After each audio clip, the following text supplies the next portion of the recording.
am back again. I wanted to share some of my kind of frequently asked questions as far as what do I use, different tools I have, kind of the general questions that I get a lot. So first things first, favorite kind of treats, anything that your dog loves, right? Mine specifically love liver, so dehydrated beef liver that I make myself. Also pepperonis, they love those. Those smell really good to them. They go crazy for them. I can get them to pretty much do whatever I want with those. And then just in general, cheese, deli meat, hot dogs, stuff like that. I tend to go a little bit cheaper with treats.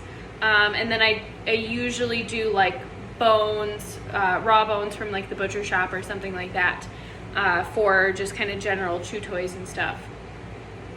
Secondly, what do I use as far as my dog's leashes, leads, things like that? In general, most dogs are not trained adequately enough to do a normal flat buckle lead. And what I mean by that, flat buckle collar, is just your general flat collar. It goes around their neck, right?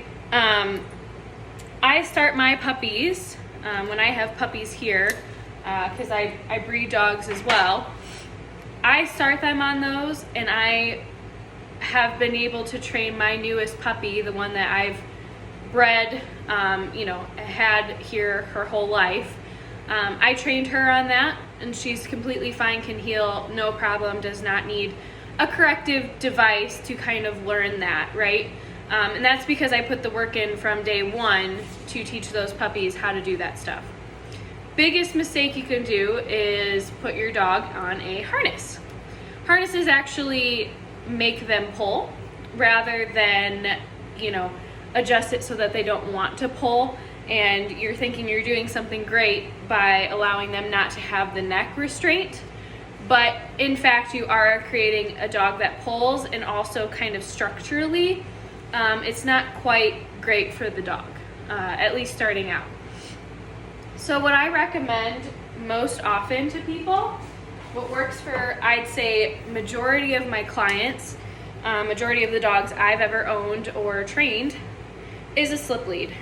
So this is one on Amazon that I bought. This one was, I think, about $30, $20 to $30.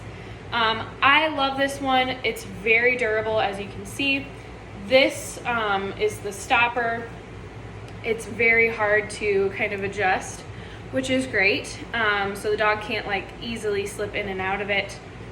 And basically all that a slip lead is it slips down, okay? This one also has the ability to make it into a halter, like you would a horse. So this part adjusts. I'll show it to you. So this part can go over the dog's nose, and then this part around the neck. So it becomes a halter, more or less. So I'll show you kind of how I put on a slip lead. Aspen, can you sit, please? Sit. Good girl. Okay, so this is Aspen. This is my puppy. She's 7.5 months old. So a slip lead, hey, you're out of frame, girl. A slip lead will go right under their chin and then right up behind this bone here, which is called an occiput. So you'll feel that little bump on the back of their skull. That's where you want this, right? And I could adjust this down so it doesn't, so it doesn't move, which is good, but for this demonstration purposes only, I won't do it. This gets a dog out of their head. Psychologically, it just does something to where you're the one in control and not the dog. And most of the time, it's not a huge reaction to it, right? Like she could care less that was around her neck in that way. Some dogs will fight it a little bit because they know that they are no longer in control of their head. If you control the head on most animals, you control the whole body. So she was trained on it from day one. Most dogs that I train do react very positively to a slip lead and end up not being crazy pullers anymore or anything like that. As long as you're putting it in the right place or even making it into that halter option, you have a pretty decent way to avoid any sort of pulling, stuff like that.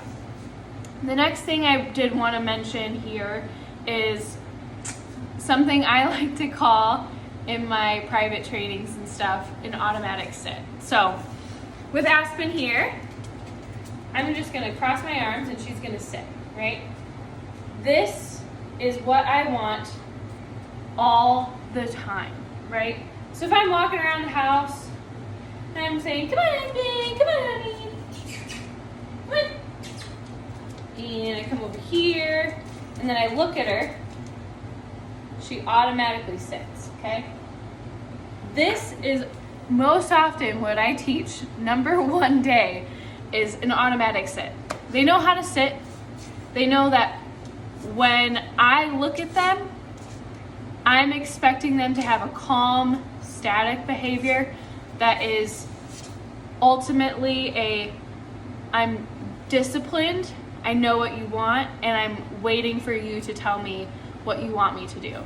And this is the result, is you get a dog that knows that if I want interaction from my human, most of the time, she's gonna want this calm behavior, right? So I'm gonna lay down for it, I'm gonna sit for it, and she's just gonna be real good about it, yes. And then you get a 7.5-month-old puppy that's like this, yes, no bite, yes. She's kind of mouthy right now, but so was her mom. So anyway, I did want to share those couple of things.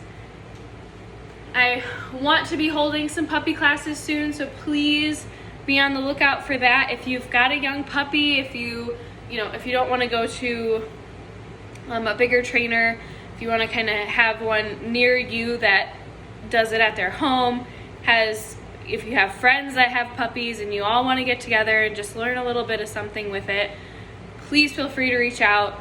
I just require proof of vaccinations that are up to date, and then I have you fill out a training form on site with me. So we can go through that. If you have any questions, please send me a message at all. I do have my phone number and my email on my website, so go ahead and try those out, and I will talk to you soon. Thanks.